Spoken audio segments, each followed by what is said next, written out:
And if you look at their ages, I mean, there are so many issues, man. Their ages. And you wonder why it's the older ones that want to keep staying in power.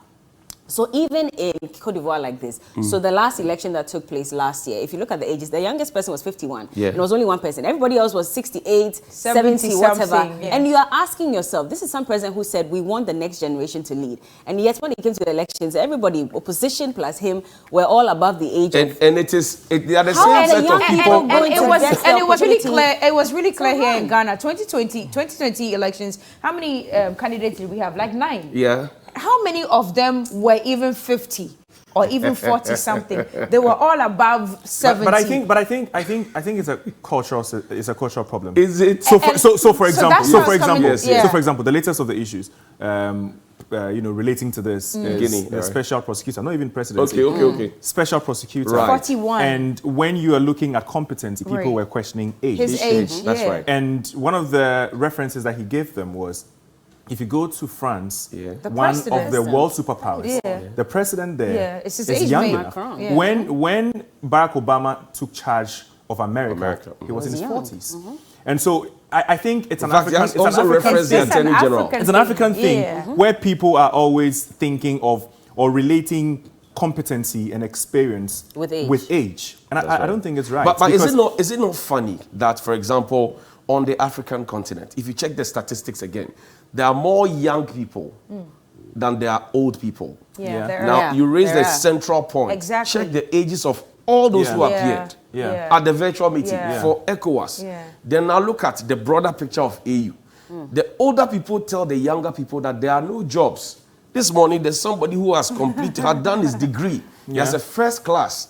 He has been home for more than 8 years. No job. The old people tell the young people that vote for me. When I come, you will get jobs. When they get into power, they forget them.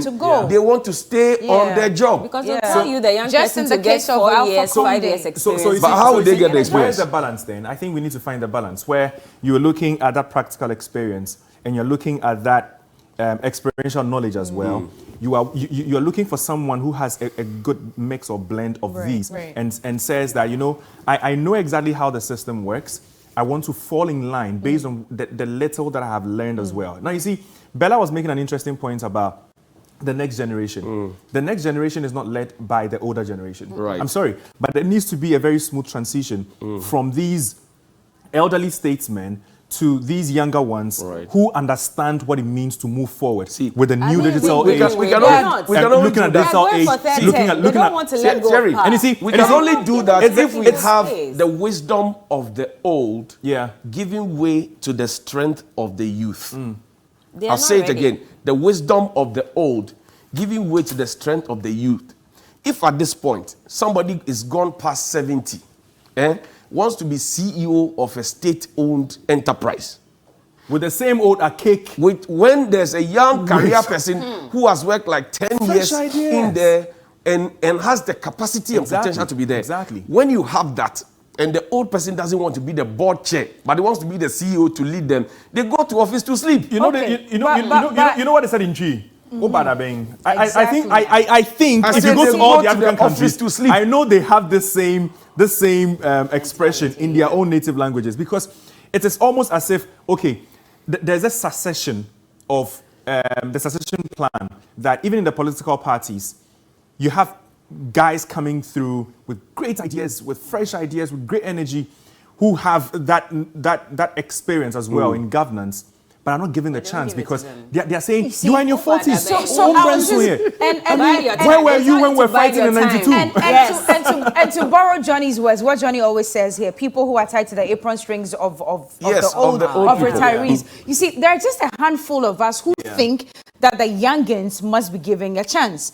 And saying Kakrebi. The rest, hold on. Wait. So hold on. I think she's making a point about those who hold this idea. Those who hold this idea, we are just a handful if you compare it to the rest of the population. So the rest of the population will do the whole Obada Bay and all that. And the people who are supposed to be supporting those of us who think that the young ones must be given a chance are tied to the apron strings of retirees, and they are thinking that Muti TV so Sebio Ekan Kwasi Asemano Pawe. You don't even know what it is to govern a nation. You don't even have expertise or the experience or anything. But until we are given the chance to prove ourselves, we are not going to go anywhere. See, for some persons who have been appointed in this government, in the previous government, if that is what it takes to govern, we are ready. Yeah, that's what I'm saying. If that's what it takes to govern, if that's the only thing we are ready. Johnny, if that's what it takes, we are ready. And we are more than qualified. We are ready and more than qualified. Let me tell you something.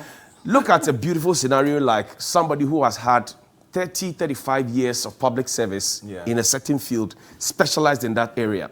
It's gone past 60, maybe 65, and he is the board chair with a young person like 40, 45 being the CEO. And then he's sitting at the top and telling him, no, this is the wrong way to go. No, go this way, go that way.